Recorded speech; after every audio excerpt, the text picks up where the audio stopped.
Hello friends, this is Sangam Forum. Welcome back to my channel Pharmacy Tree. Friends, in this video I'm going to talk about Doxovent M tablet.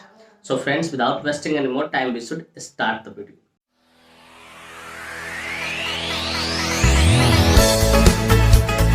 Friends, यह video सिर्फ जानकारी के उद्देश्य से बना है। इस वीडियो को देखने के बाद कोई भी मेडिसिन आप खुद से इस्तेमाल ना करें, कतई सेल्फ मेडिकेशन ना करें। Friends, actually don't support self medication at all. So before taking और using any medicine you must consult your doctor. कोई भी मेडिसिन लेने से पहले या इस्तेमाल करने से पहले आप अपने डॉक्टर से एक बार जरूर कंसल्ट करें। तो फ्रेंड्स, चलिए वीडियो की शुरुआत करते हैं। फ्रेंड्स, आज का हमारा टॉपिक है Doxovent M tablet. Friends, Doxovent M tablet एक बहुत ही शानदार, बहुत ही प्रचलित प्रेस्क्रिप्शन मेडिसिन है जिसका इस्तेमाल ब्रेथलेसनेस को ठीक करने के लिए किया जाता है। अगर सांस ज्यादा फूल रहा है तो उसको ठीक करने के लिए इसका इस्तेमाल किया जाता है। फ्रेंड्स, थोड़ी देर पहले मैंने बोला कि एक प्रेस्क्रिप्शन मेडिसिन है, जरा इसे मैं थोड़ा क्लियर कर दूं। डियर व्यूअर्स, प्रेस्क्रिप्शन मेडिसिन कहने का अर्थ हो रहा है कि कोई भी वैसा मेडिसिन जिसे परचेज करने के लिए, खरीदने के लिए हमें डॉक्टर की प्रेस्क्रिप्शन की जरूरत हो, पर्चे की जरूरत हो, उसे प्रेस्क्रिप्शन मेडिसिन कहते हैं। डियर व्यूअर्स, मैं उम्मीद करता हूं कि बातें आपको अच्छे से समझ में आ गई। फ्रेंड्स, यह मेडिसिन ब्रोंकोडायलेटर तथा एंटीहिस्टामिन्स कैटेगरी से बिलोंग करता है। अब जाहिर सी बात है, मैंने इस टर्म का इस्तेमाल किया तो मेरे व्यूअर्स पूछेंगे, sir what is the exact meaning of bronchodilator and antihistamine. तो डियर व्यूअर्स, मैंने यहाँ पे दो कैटेगरी इसलिए बोला हूँ कि इसके अंदर दो मॉलिक्यूल्स पाए जाते हैं, इसलिए यहाँ पे मैंने दो कैटेगरी बोला हूँ। और चलिए जरा इसे क्लियर करते हैं दोनों होता क्या है। डियर व्यूअर्स, ब्रोंकोडायलेटर कहने का अर्थ होता है कि वैसा मेडिसिन जो हमारे जो लंग्स का जो ब्रोंकी है, ठीक है, उसको क्या करे, चौड़ा करने का काम करे, डायलेट करने का काम करे, जिससे क्या हो, सांस लेने में परेशानी ना हो, एयर सैक जो है वो क्या हो जाए, फ्री हो जाए और सही से आप सांस ले सकें। तो सिर्फ ब्रोंकोडायलेटर कहने का अर्थ यही समझिए कि कोई भी वैसा मेडिसिन जो ब्रोंकी या ब्रोंकी को डायलेट करने का काम करता, चौड़ा करने का काम करता और एयर पैसेज बनाए कि हवा जाने का रास्ता बनाने का काम करे, उसे ब्रोंकोडायलेटर करते हैं। और एंटीहिस्टामिन कहते हैं जो हिस्टामिन केमिकल जो होता है उसको स्टॉप करने का काम करे, उसके खिलाफ जाके काम करे। जैसे आपके बॉडी में कभी भी अगर एलर्जिक सिम्टम आता है तो हमारा जो बॉडी होता है, ठीक है, उसमें हिस्टामिन रिलीज होना शुरू हो जाता है, तो उसको जो स्टॉप करेगा, उसको जो उसके रिलीज को जो रोकने का काम करेगा या उसके खिलाफ जाके काम करेगा, उसे एंटीहिस्टामिन कैटेगरी कहते हैं। तो डियर व्यूअर्स, मैं उम्मीद करता हूँ कि बातें आपको अच्छे से समझ में आ गई। डियर व्यूअर्स, हो सके थोड़ी मेरी जो साउंड है उसमें पहले वाली वीडियो से की तुलना में, ठीक है, और थोड़ा सा डिफरेंट लगेगा क्योंकि मेरी तबीयत थोड़ी खराब चल रही, फिर भी मैं आपका प्यार और स्नेह का भूखा हूँ, इसलिए मैं वीडियो को यहाँ पे शूट कर रहा हूँ और आपको जानकारी दे रहा हूँ। तो फ्रेंड्स, मैं उम्मीद करता हूँ कि बातें आपको अच्छे से समझ में आ गया होगा कि ब्रोंकोडायलेटर और एंटीहिस्टामिन कैटेगरी क्या होता है। फ्रेंड्स, चलिए बात करना चाहें कौन सी कंपनी इसको मैन्युफैक्चर करती है, क्या इसके अंदर मॉलिक्यूल्स पाए जाते हैं, क्या इसकी यूसेज होते हैं, क्या इसके कंट्राइंडिकेशन होते हैं, क्या इसके साइड इफेक्ट होते हैं, क्या इसके मोड ऑफ एक्शन होता है और क्या इसके डोज होते हैं। इन सारी बातों को हम लोग समझेंगे ना इस वीडियो में ना बहुत डिटेल से। Friends, I will make you understand each and everything in a very simple way. कि फ्रेंड्स, मैं यहाँ पे हर एक चीजों को बहुत शानदार तरीके से और बहुत सस्ता भर तरीके से आपको समझाऊंगा। तो friends, first of all I would like to talk about which company manufactures it. कि चलिए सबसे पहले हम लोग ये बात करना चाहते हैं, ये जो डोक्सोवेंट एम टैबलेट आप देखते हो कौन सी कंपनी द्वारा मैन्युफैक्चर किया था। तो फ्रेंड्स, इस मेडिसिन को ग्लेनमार्क फार्मास्यूटिकल इंडस्ट्री द्वारा मैन्युफैक्चर किया था, जो कि काफी प्रसिद्ध फार्मास्यूटिकल इंडस्ट्री है अपने आप में। Friends, this medicine is basically manufactured by Glenmark pharmaceutical industry. Friends, इसके एक स्ट्रिप में 10 टैबलेट्स आते हैं जिसकी कीमत मार्केट में लगभग 130 रुपए से लेकर 140 रुपए के आसपास होती है और उतने में अवेलेबल हो जाती है। फ्रेंड्स, मैं एस्टिमेटेड प्राइस बता रहा हूँ, एग्जैक्ट प्राइस नहीं बता रहा हूँ, वो आप अपना खुद देख लेना, क्योंकि प्राइस जो होता है हमेशा टाइम टू टाइम क्या कर वैरी करते रहता है, बदलते रहता है। तो डियर व्यूअर्स, मैं उम्मीद करता हूँ कि बातें आपको अच्छे से समझ में आएगा कि इस मेडिसिन को ग्लेनमार्क फार्मास्यूटिकल इंडस्ट्री द्वारा मैन्युफैक्चर किया था और इसके एक स्ट्रिप में 10 टैबलेट्स आते हैं और क्या इसका एस्टिमेटेड प्राइस होता है। फ्रेंड्स, चलिए नेक्स्ट हम लोग बात करना चाहेंगे which molecule is basically found in this medicine. कि बेसिकली ये जो मेडिसिन आप देखते हैं, ठीक है, डोक्सोवेंट एम, इसके अंदर कौन सा मॉलिक्यूल्स पाया था हम। तो फ्रेंड्स, बेसिकली इसके अंदर दो मॉलिक्यूल्स पाए थे और दोनों अलग अलग अमाउंट में पाए थे हम। नंबर 1 इसमें डोक्सोफाइलिन 400 मिलीग्राम पाया था और सेकेंड है मॉन्टेलू कास्ट में 10 मिलीग्राम पाया था। और ये दोनों मिलकर अस्थमा को ट्रीट करने का काम करता है। हालांकि अस्थमा पे मैंने एक स्पेशल वीडियो बना रखा है, मेरे चैनल पे विजिट कीजिए, आपको जाकर देखने मिल जाएगा देखने को कि अस्थमा क्या होता है, इसका इलाज क्या होता है। तो डियर व्यूअर्स, मैं उम्मीद करता हूँ कि ये बातें आपको अच्छे से समझ। इसके अंदर कितने मॉलिक्यूल्स पाते हैं, दो मॉलिक्यूल्स पाया था, दोनों अलग अलग अमाउंट पे। नंबर 1 है डोक्सोफाइलिन 400 मिलीग्राम और मोन्टेलुकास्ट 10 मिलीग्राम। ये दोनों मिलकर क्या करता है, अस्थमा को ठीक करने का काम करता है। फ्रेंड्स चलिए बात करना चाहेंगे इसके यूसेज के बारे में कि कहाँ कहाँ इसका इस्तेमाल किया जाता है, डॉक्टर कब इसको प्रिस्क्राइब करते हैं, किन किन डिजीज में इसको सपोर्टिव ट्रीटमेंट के तौर पे दिया जा सकता है। Friends let us talk about the usage of this medicine, कि इस मेडिसिन के यूसेज को समझते हैं।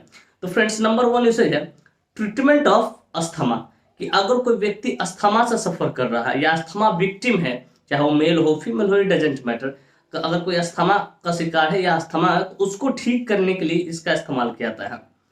फिर कहता है ट्रीटमेंट ऑफ सीओपीडी। सीओपीडी कहने का अर्थ हो रहा क्रोनिक ऑब्स्ट्रक्टिव पल्मोनरी डिजीज।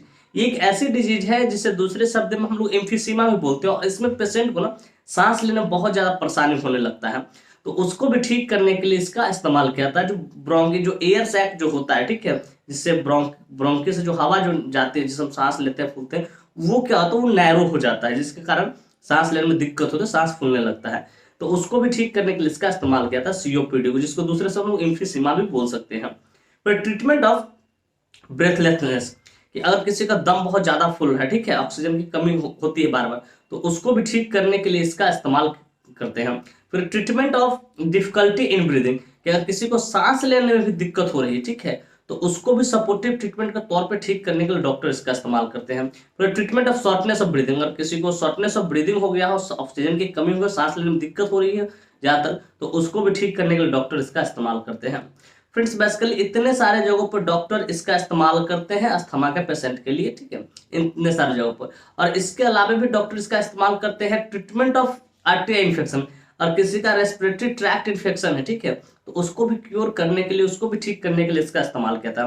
फिर ट्रीटमेंट ऑफ रनिंग नोज, अगर किसी का नाक बह रहा है, ठीक है, उसको भी ठीक करने के लिए इसका इस्तेमाल किया था। फिर कहता है ट्रीटमेंट ऑफ वाटरी आइज, किसी को आंखों से पानी आ रहा है, ठीक है, तो उसको भी ठीक करने के लिए इसका इस्तेमाल किया था। फिर ट्रीटमेंट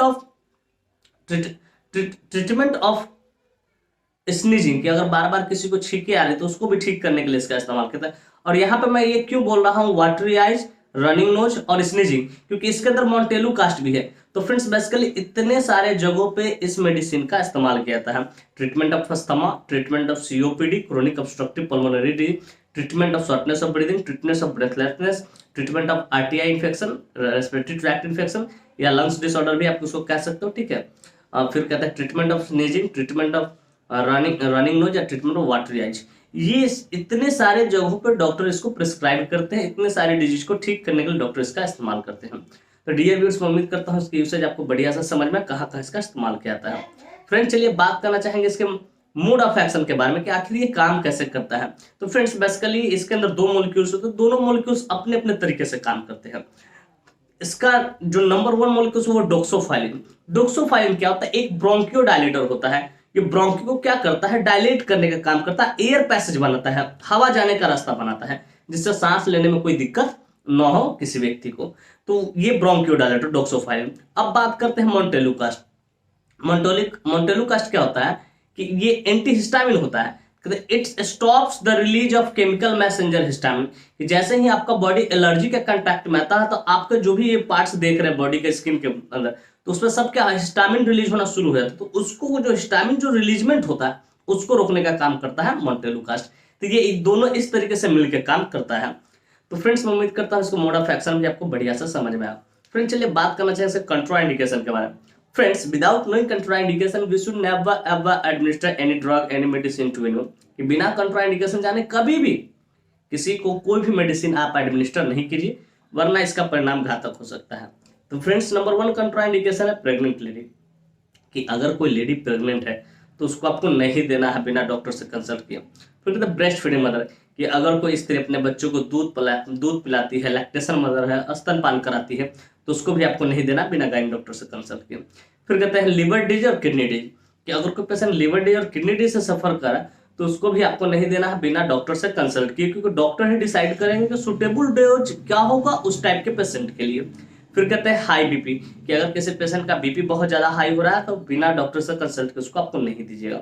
तो फ्रेंड्स ये कुछ कंट्राइंडिकेशन, इस तरह का कंट्राइंडिकेशन को आप ध्यान में रखिएगा कि इस तरह का कोई भी कंट्राइंडिकेशन आपको किसी पेशेंट के अंदर दिखे तो उसको आपको नहीं देना है। तो फ्रेंड्स मैं उम्मीद करता हूँ इसका कंट्रा इंडिकेशन भी आपको बढ़िया सा समझ में आया। फ्रेंड्स चलिए बात करना चाहेंगे इसके साइड इफेक्ट्स के बारे में। फ्रेंड्स जितने भी एलोपैथिक मेडिसिन होते हैं उसका कुछ ना कुछ तो साइड इफेक्ट देखने को मिलता ही है, ठीक उसी प्रकार इस मेडिसिन का भी साइड इफेक्ट है जो कि इस प्रकार है। नंबर 1 है नोजिया, आपका जी मिचलाएगा। फिर कहते हैं वॉमिटिंग, हो सके तो आपको उल्टी भी हो जाएगा। फिर कहते हैं एपिगैस्ट्रिक पेन, ये दोनों सीने के बीच में जो जगह है यहाँ पे, ठीक है, इसको हम लोग बोलते हैं एपिगैस्ट्रिक रीजन, यहाँ पे भी आपको थोड़ा बहुत दर्द हो सकता है। फिर कहते हैं हेडेक, थोड़ा बहुत कभी कभी आपको सर दर्द भी हो सकता है। फिर कहते हैं इंसोमेनिया, आपको नींद नहीं आएगी। इंसोमेनिया एक तरह का डिजीज जिसमें रात रात भर नींद नहीं आता इंसान को, ठीक है, एंजाइटी के कारण हो सकता है इंसोमेनिया, ठीक है। फिर कहते हैं टैकिकार्डिया, हो सकता है आपका हार्ट बीट है जो ज्यादा तेज हो सकता है। तो ये कुछ इसके साइड इफेक्ट्स है। बेसिकली इस तरह का कोई भी साइड इफेक्ट दिखे आप तुरंत अपने डॉक्टर को कंसल्ट करें और उन्हें इन्फॉर्म करें कि सर मुझे इस तरह की परेशानी हो रही है, तो हो सके इसके जगह पर दूसरे मेडिसिन को प्रिस्क्राइब करेंगे। तो फ्रेंड्स मैं उम्मीद करता हूँ उसके साइड इफेक्ट्स भी आपको समझ में आएगा। फ्रेंड्स चलिए बात करना चाहेंगे डोज के बारे में। फ्रेंड्स डोज हमेशा डिपेंड करता है एज पे, बॉडी वेट पे, सिविरिटी पे, जेंडर पे, इन सारी चीजों पे डिपेंड करता है। और यह डोज जो मैं बता रहा हूँ ये एडल्ट के लिए डोज बता रहा हूँ कि 1 into BD पॉसिबल, खाना खाने के बाद एक गोली सुबह, एक गोली शाम में इसको देना है। अगर थोड़ा सा सिविरिटी कम है तो आप एक गोली ही इसको दे सकते हो। तो लेकिन डोज के लिए आप जरूर कंसल्ट कर ले अपने डॉक्टर से। तो फ्रेंड्स मैं उम्मीद करता हूँ इसको डोज भी आपको बढ़िया से समझ में आएगा। फ्रेंड्स मैं उम्मीद करता हूँ कि बातें बिल्कुल शीशे की तरह साफ हो गई हो। डोक्सोवेंट एम टैबलेट क्या होता है, कौन सी कंपनी इसको मैन्युफैक्चर करती है, क्या इसके मोलिक्यूल्स पाए जाते हैं, क्या इसके यूसेज होते हैं, क्या इसके कंट्रा इंडिकेशन होते हैं, क्या इसके मोड ऑफ एक्शन होते हैं, क्या इसके साइड इफेक्ट और क्या इसके डोज होते हैं। और साथ में मैं ये भी उम्मीद करता हूँ कि मेरी यह वीडियो आपको काफी इन्फॉर्मेटिव, काफी इंटरेस्टिंग, काफी जबरदस्त लगी होगी और मेरे इस वीडियो से आप लोगों को कुछ ना कुछ सीखने को जरूर मिला होगा। Friends if you find this video informative interesting, hit the like button, subscribe my channel and don't forget to share it with your medical friends and common friends. Thank you for watching this video. Bye bye, take care। फिर मिलते हैं next video में। तब तक के लिए स्वस्थ रहिए, मस्त रहिए, ख्याल रखिए अपना और अपने परिवार का। थैंक यू, धन्यवाद।